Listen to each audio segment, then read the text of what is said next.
Bonjour à tous. Bonjour à toutes. Bonjour mon cher Quentin. Mon cher Franck. Alors aujourd'hui, écoute, c'est extraordinaire, on a un temps de rêve pour faire des tests. Oui. Et du coup, on va faire un test assez intéressant. Oui, maintenant qu'on peut sentir nos doigts. Oui, puisqu'en fait, on va tester donc un fer de chez... Titleist. Voilà, exactement. Et il s'agit... De la lame. Voilà, donc de la lame de chez Titleist, une véritable lame, un full body. Voilà. Donc là, il ne s'agit pas ni de cavity back, ni de hollow body, ni de quoi que ce soit. C'est une lame, donc un club réservé bien sûr aux bons joueurs. Et je vais te demander quelles ont été tes premières sensations sur les premiers coups tapés avec ce club. Eh ben, mes premières sensations, c'est que le club a l'air très solide. Là, il est impeccable. Il a l'air d'avoir peut-être un peu de tolérance. J'aimerais bien le faire parler plus parce que je ne l'ai pas entendu beaucoup parler. Un petit peu, mais pas assez à mon goût pour une lame. Donc ça mérite de fouiller. Merci. Écoute, moi en tout cas, j'ai vu rapidement qu'on avait affaire à un club très sérieux qui procure à la fois a priori des belles sensations et des belles trajectoires de balles. Donc un club qui donne envie de pousser plus loin, donc on ne va pas se gêner. C'est ce qu'on va faire immédiatement et on se retrouve dans quelques instants.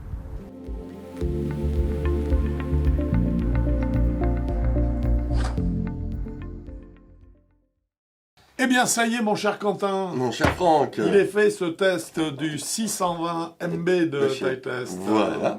Une belle petite lame. Une belle petite lame que nous allons tout de suite étudier d'un point de vue architectural et ça va être assez simple. Disons que là, comme c'est une lame forgée, c'est très vite fait. C'est un peu ça l'idée. Donc en fait, tu l'as dit, c'est une lame forgée. Alors c'est une lame qui est forgée dans une seule pièce de métal. C'est ce qu'on appelle un full body. Voilà, du 1025. C'est du 1020, c'est de l'acier 1025 qui est un acier donc très souple, enfin assez souple. En tout cas, c'est l'acier qui est le plus utilisé pour les clubs de haut niveau à l'heure actuelle.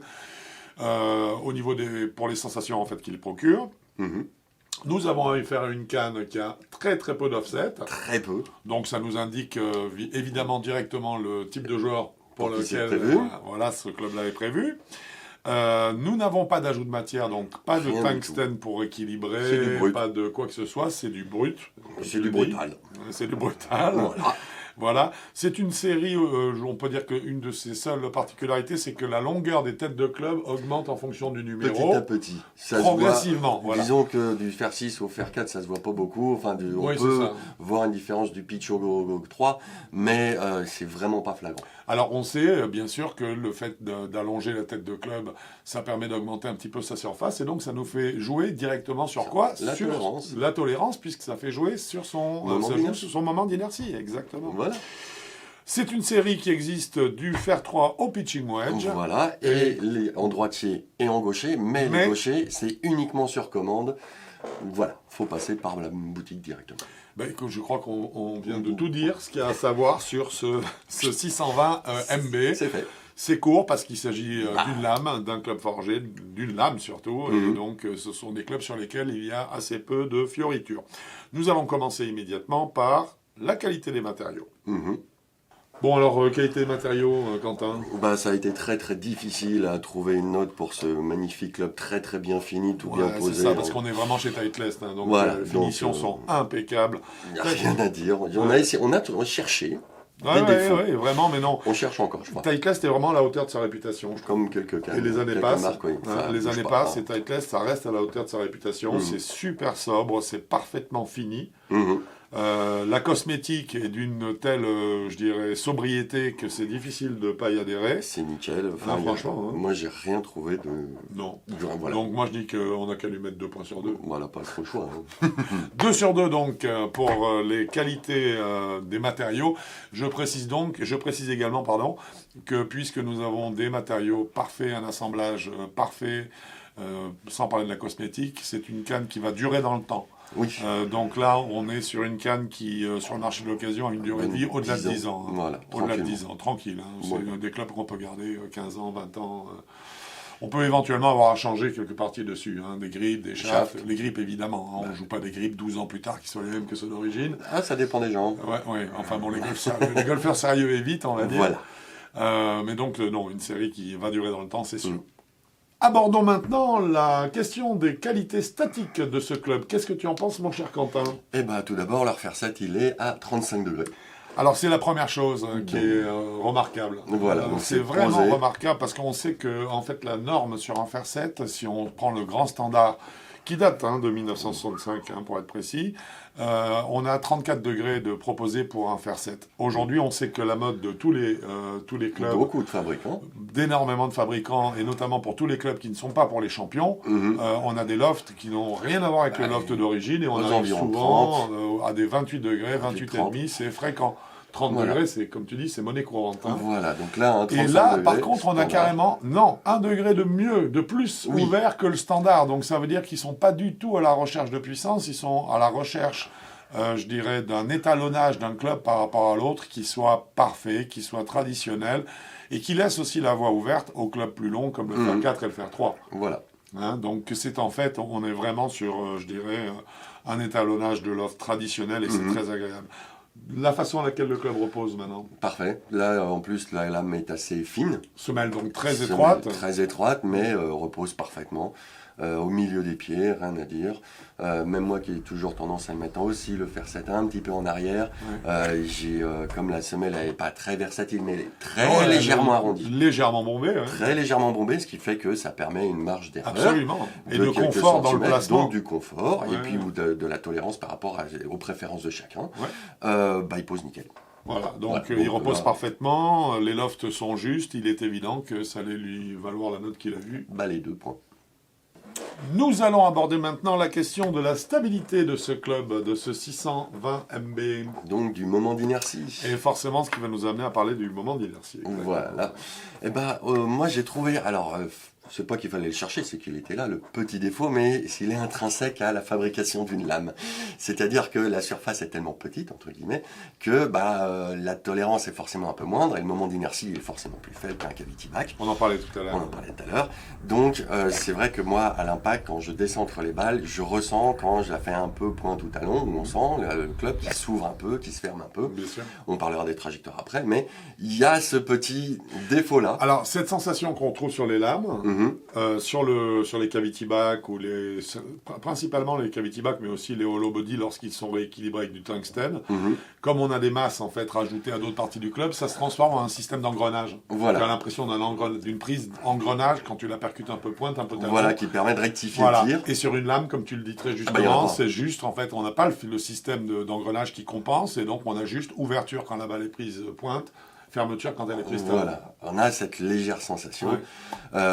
Mais bon, on va pas le pénaliser énorme pour Non, ça. ça, Moi, à part c'est pas énorme. J'ai rien trouvé. Stabilité en mouvement. Très bonne stabilité dans l'espace, ça j'ai trouvé excellente, l'équilibrage du club. Je l'ai trouvé aussi avec un tout petit truc, c'est que quand même il faut que le rythme faut que le shaft soit adapté au rythme du joueur. Oui. Il faut faire très attention. Oui. C'est un petit côté exigeant, mais parce qu'il n'y a pas de compensation par la tête. il n'y a pas de compensation du tout. Donc c'est là où on voit que l'intérêt du choix du shaft Là, ça est devient vital. fondamental. Et absolument.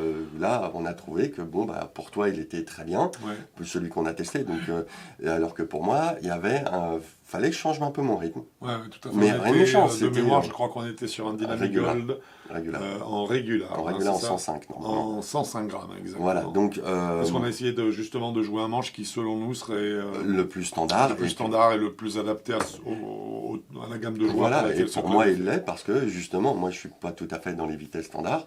Et là, j'ai descendu un tout petit peu ma vitesse, le shaft répondait. Ouais. Nickel. Donc, en tout cas, ce qu'il faut dire qu'en totalité, on lui a attribué 1,75 pour être précis sur les deux possibles. Il a quand même, pour une lame, une sacrée stabilité. Parce que pour une lame, voilà. Alors, si on compare cette lame à une lame qui a été faite il y a 20 ans, on va avoir l'impression que le club est ultra stable. Hein. Ah oui, Ultra stable. Rien Ça à n'a voir. rien à voir avec ce qu'on faisait il y a 20 ans. Ah non, franchement. Hein. même il y a 10 ans. Mais hein. simplement, nous sommes exigeants. On voit aujourd'hui que le niveau global des lames a beaucoup progressé à ce niveau-là. Oui. Donc, forcément, on en tient compte. Hein. Donc, ce qui fait que à ce chapitre, on leur a attribué 1,75 C'est quand même une sacrée note. C'est une sacrée note sur les 2 points possibles. Stock option à présent, c'est-à-dire stock shaft, stock grip, c'est-à-dire les manches et grips qui vous seront proposés sans supplément.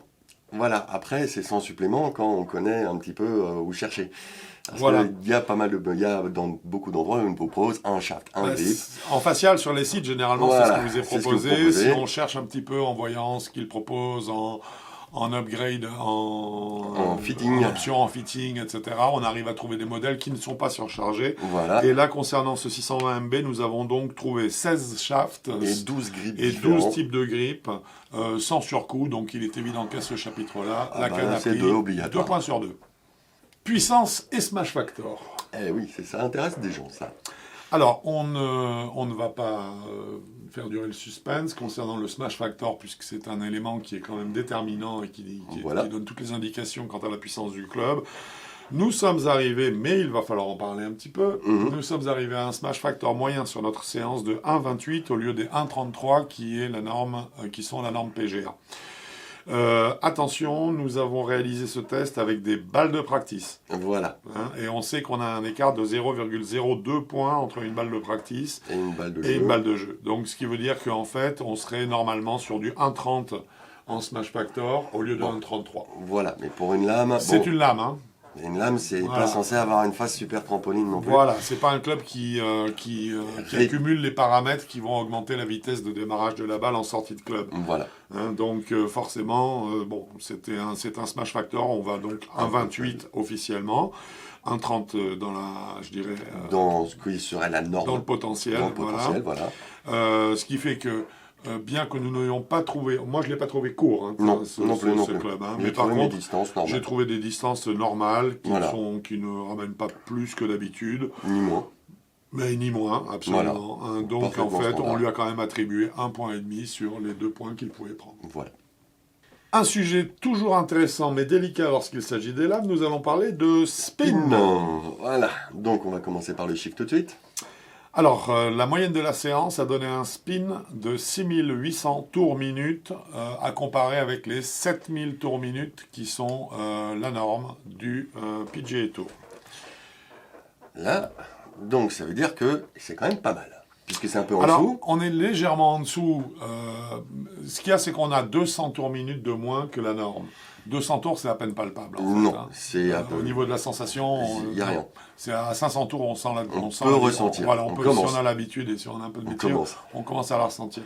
200, 200, on sent pas. Par contre, on peut juger en regardant le type de trajectoire qu'on arrive à mettre à la balle, Voilà. de savoir si le spin est suffisant ou pas. Exactement. Tu es d'accord, hein, Ah oui, jusque-là. là, ça c'est... Oui. Surtout pour le public, on sait Voilà. ce qu'on cherche à faire. Ici, avec ce 620 MB, on est en présence d'une lame.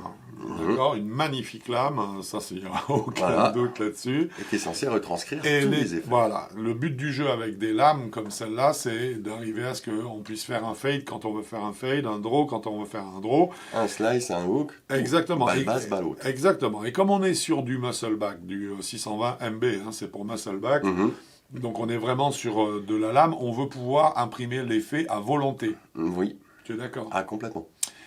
Or, il se trouve que nous voyons apparaître en ce moment un nouveau facteur sur les clubs de cette catégorie, donc sur les lames, c'est que nous commençons à ressentir que les lames deviennent tolérantes. Oui. Tu es Alors ça d'accord pourrait être génial. Alors c'est génial, ça l'est réellement, Ah parce oui. qu'en fait ça augmente tellement le capital confiance du joueur que ça c'est un Très élément agréable, qu'il la faut pratique, absolument c'est prendre. génial, oui. Voilà, exactement. Mais par contre, C'est au détriment d'autre chose. voilà, C'est-à-dire que les petits effets draw et fade, on les imprime comme on veut. veut. Alors là, c'est vraiment du beurre. On fait, c'est le petit effet, il est là, sans tout simple. problème, dans Mais un par- sens comme dans l'autre, Voilà. tu l'as dit. Hein. Mais par contre, le souci, c'est que au niveau des gros effets, quand on se dit, tiens, là, faut faire un slice, là, faut Avec faire un fer hook, 5 par exemple, voilà, faut que ma balle tourne beaucoup, à cause du vent, à cause d'un arbre, Ouais. à cause de quoi que ce soit. n'importe quoi. Et ben là, d'un seul coup, l'effet est bien gommé. Ouais. Et le gros effet est beaucoup plus gommé. Donc, faire un gros slice ou un quick hook devient quelque chose de beaucoup plus dur et beaucoup plus tricky. Et comme il n'y a pas de correction de masse dans cette tête de club qui n'est qu'une lame pleine, Voilà. nous nous disons forcément que le taux de spin est trop important. De backspin, pardon, est De trop backspin, important. Voilà. Puisqu'il ne permet pas d'aller suffisamment sur les effets latéraux. Et c'est pourquoi, au sujet du spin, sur ce 620 MB, nous aurons donné que la moyenne de La spin, la norme, qui est de 1 point sur Voilà. 2. Nous abordons maintenant les trajectoires de balles, et je crois qu'à ce niveau-là, on va pouvoir en parler une seconde quand même. Hein. Oui, un petit peu. Comment tu les as trouvées? Je les ai trouvées parfaites. Bon, voilà, c'est pas difficile, parfaites. À un moment, j'ai dit, ça les met pas un peu haut? J'ai dit, non, c'est ton swing. Je me suis remacadré. C'est comme si j'avais rien dit, les trajectoires sont parfaites, l'apex moyen alors sur toute la séance. Oui, c'est un apex moyen que nous avons à 23 mètres, voilà. Donc ça confirme parfaitement, pour vous donner en fait une norme, un apex moyen sur un coup de fer 7, c'est aux alentours de 30 mètres. Voilà. Donc là on est 23 mètres, on est quand même 7 mètres plus bas, c'est très visuellement c'est très notable, hein, je veux dire, on le remarque sans problème. Ça correspond tout à fait à l'esprit de la canne. Exactement. Tous les bons joueurs, et on verra que cette canne n'est que pour les bons joueurs, tous les bons joueurs recherchent des trajectoires de balle basses, de façon à garder la balle là, en jeu, au contact, qu'elle n'aille pas se perdre dans les nuages, où là elle est un peu, je dirais, elle prend le vent, elle peut être prise par le vent, elle peut être prise par n'importe quel élément extérieur. Là c'est plus contrôlable, là c'est beaucoup plus contrôlé. Mis à part ce qu'on a dit tout à l'heure, les gros effets qui sont un peu gommés, le moindre petit effet qu'on veut mettre, le petit draw, le petit fade, la poêle un peu plus basse, un peu plus haute, tout de suite, c'est pris, nickel, on le ressent tout de suite, enfin c'est à chaque fois que ça part bien, c'est un petit bijou sur pattes. Ouais. Alors d'un point de vue juste de la trajectoire en elle-même, là il est évident qu'on n'a ni effet de cloche, non. Donc ça n'existe pas avec ce type de canne. Ni non plus cette espèce de faux effet qui est un trop plein de backspin en fait, avec un angle d'attaque mal maîtrisé, où la balle part comme ça. Quelqu'un ça. Oui, je sais pas qui, mais non, c'est pas toi en tout cas. Ah je faisais ça. Hein. Tu faisais, mais je le faisais bien, beaucoup moins. Voilà. Mais c'est vrai que cette trajectoire grosse vitesse, qui grimpe au plafond. Ça impressionne, hein, un certain nombre de joueurs trouvent ça très beau, mais en fait ça n'a aucune efficacité. C'est pas la plus efficace. Non. Donc en tout cas, c'est superbe trajectoire. Trajectoire magnifique, rectitude parfaite pour arriver à l'apex, qui n'est pas trop haut, donc qui reste en contrôle. Ça fait qu'on lui attribué qu'une seule note. Les 2 points mérités. Hein. Exactement. Feedback maintenant, c'est-à-dire le retour d'information. C'est ce qu'on ressent en gros avec une lame, soit dans les coudes, soit dans les plombages. Alors voilà, c'est surtout donc avec une lame, donc là le feedback est supposé être maximal. L'a-t-il été? Pas absolument. Alors, déjà, première chose, il a quand même un sacré bon feedback. Alors, c'est ce que j'allais dire. Un feedback de lame. On devrait commencer par là. Et on va commencer par là. Le feedback est prodigieux. Magnifique. Magnifique, parce qu'on sent parfaitement où est prise la balle. Aussi latéralement, verticalement, dans la hauteur du club. C'est un très, très, très, très bon club. On a un excellent retour d'information. On a une identification du point de frappe presque parfaite. Voilà, presque parfaite. Et il y a un mais, alors tu vas peut-être nous en parler, il y a un petit mais, c'est un petit mais, il faut le relativiser parce qu'on est très exigeant quand même d'une façon... On est exigeant pour une lame comme ça. Et quand il s'agit de lame encore plus. Voilà, c'est que, alors surtout, je ne veux pas utiliser le mot feutré parce que c'est absolument faux. Non, ça n'est pas c'est un léger manque de clarté, de finesse dans le point d'impact de la balle, ce qui fait qu'on ne sait pas à la perfection où on l'a touché, mais on est à 2 mm près, on se dit tiens je l'ai touché là, par contre quand on la touche parfaite on se voit là. Oui, ça c'est le feedback est assez redoutable, et aussi quand je parlais tout à l'heure de sensations dans les coudes ou dans les plombages, il n'y en a pas. Et ça j'avoue que c'est génial, parce que le moindre décentrage, on sent quelque chose, on sent que c'est pas centré, mais il n'y a pas de choc violent et désagréable où ça nous mettrait, dès qu'on n'est pas en confiance devant le coup, on est là, oulala, je vais me faire mal. C'est le progrès des cas modernes. Et modernes. c'est lié à la tolérance, c'est pour ça que je pense que cette tolérance qu'on a donc maintenant, mange un tout petit peu de feedback, notamment dans la zone centrale, dans la zone du sweet spot. Il manque vraiment pas grand chose. Donc bon, ce qui fait qu'en fait, au lieu des 2 points possibles, que j'aurais aimé lui donner. Oui, parce que le feedback est superbe quand même, il est vraiment magnifique, mais il lui manque une petite clarté en fait en centre de canne qui nous a malheureusement fait lui enlever pas grand chose. Mais enfin, on lui a enlevé un quart de point, donc en fait à ce chapitre-là, ce 620 MB prend 1,75 sur les 2 possibles. Oui. Nous attaquons maintenant le dernier chapitre qui est celui des sensations des testeurs. Voilà, nous. C'est facile. Donc on l'aime bien ce chapitre. Ah ouais. Alors tes sensations. Alors j'ai adoré. Ça, c'est pas difficile. Quel beau club. Quel bon cadre club. magnifique. Enfin, là, je vais avoir beaucoup de mal à étaler Vraiment magnifique. que des qualités. Hein. Ça a été difficile de lui trouver des défauts, mais c'est pas des défauts. Non, ce sont des petites... Des petites perfections à amener. Ce Voilà, sont c'est pas des erreurs du tout. ce sont des interprétations de ce que l'on imagine être le club idéal et de comparer aujourd'hui ce qui se fait de mieux à ce que nous, dans notre tête, on estime être le club idéal. Voilà. Et donc, c'est de noter effectivement quelques points qui vont minorer ou majorer une moyenne, en fait. Hein. C'est une canne sublime. Elle est parfaite. C'est un plaisir. Elle est très bien. Moi, tu me mets ça dans les mains, je la joue sur un parcours, je suis très content. Hein. C'est une très bonne lame, sans aucun doute. Oui. Moi, c'est pareil. Je la prends, je joue avec, je suis ravi, je fais forcément une bonne partie. Hein. Aussi. Sans problème. Facile à mettre en mouvement. Oui. Avec le bon shaft. J'insiste une dernière fois là-dessus. Tu as raison. Je suis désolé. Tu as raison. C'est le choix du shaft avec ce genre de tête-là. Il est impératif. Il faut qu'il soit parfait. Oui, absolument. Il faut qu'il soit juste. Là, il faut qu'il soit juste comme ça. C'est une canne qui est facile à jouer, agréable. Le toucher, à part ce tout petit manque de clarté, il reste là d'un clair. Le bruit, j'adore. Ça claque normalement. Et puis le club est très maniable. Le club est maniable. Les balles, on en fait ce qu'on en veut. Quand on fait une erreur, c'est pas pardonné, mais on n'est pas sanctionné. Pas trop. Physiquement déjà, on n'est pas sanctionné. Pas la balle, c'est autre chose. Et au niveau de la balle, on l'est, mais pas trop. Mais enfin, ça reste une lame. Voilà, ça reste une lame. C'est pas un club qui est là pour J'ai quand même beaucoup aimé cette lame qui, normalement, est censée être difficile à jouer. Je l'ai trouvée limite facile à jouer. Donc, oui. Pour moi, niveau sensation, c'était génial. Et alors, c'est justement, je crois, le grand progrès des lames en 2021 et en 2020, ça a commencé. Oui, 2020-2021. 2022, ça y est, on est en plein. C'est que vraiment, pour la première fois, parce que tout le monde est étonné de ça, hein, on est au courant de ce qui se passe dans le monde entier, hein, sur les reviewers qui testent des clubs, des pros qu'on connaît, qui nous expliquent ce qu'ils en pensent et pourquoi. La grande surprise, c'est que les nouvelles lames sont des clubs qui pardonnent. Voilà. Alors qu'en fait, les lames d'il y a encore 15 ans, 20 ans... Ah non, mais même 10 ans. Ou même 10 ans, ça ne pardonnait absolument pas. C'était la sanction immédiate. Là, il n'y a plus de sanction véritable. Physique. Hein? Non, physiquement, il n'y en a plus. Non. Moi, je me souviens d'une lame, ne serait-ce que c'était il y a 6-7 ans. Dès qu'on n'était pas centré au millimètre près, j'avais les coudes qui tremblaient. Oui, et puis c'était l'horreur. Il y a des réactions du club qui n'étaient pas du tout agréables. Aujourd'hui, c'est devenu vraiment... Ce qui veut dire que ça a augmenté aussi la largeur, on va dire, ou la... Oui, c'est ça, la largeur de la gamme des joueurs qui peuvent maintenant s'attaquer aux lames. Bah oui. Eh bien, écoute, mon cher Quentin, fort de tout ça, nous avons donc attribué au chapitre des sensations... La note de 3 sur 4. 3 sur 4 pour les raisons... Ça reste propre pour une lame. Non, c'est super propre pour une lame. Voilà, simplement, on n'a pas les 4 sur 4 parce qu'il y a quelques petits points qu'on a évoqués plus tôt qui font qu'on a été amené à un tout petit peu minimiser cette note. Ça nous paraît 3 sur 4 tout à fait juste dans le ton. Donc, voilà. Une très très belle canne en tout cas. On va faire les calculs. Voilà, le calcul très scientifique. nous donne une note générale totale de 17 sur 20. Voilà, pour une gamme de joueurs.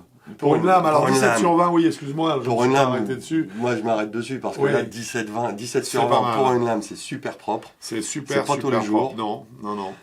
La gamme des joueurs, cette fois-ci. Les maîtres. Forcément. De 0 à 9. Et ça nous arrange. Bah oui, parce que c'est ce qu'on disait. Voilà, exactement. 0,6 ou 0... Non, là, c'est 0,9. C'est très bien parce que...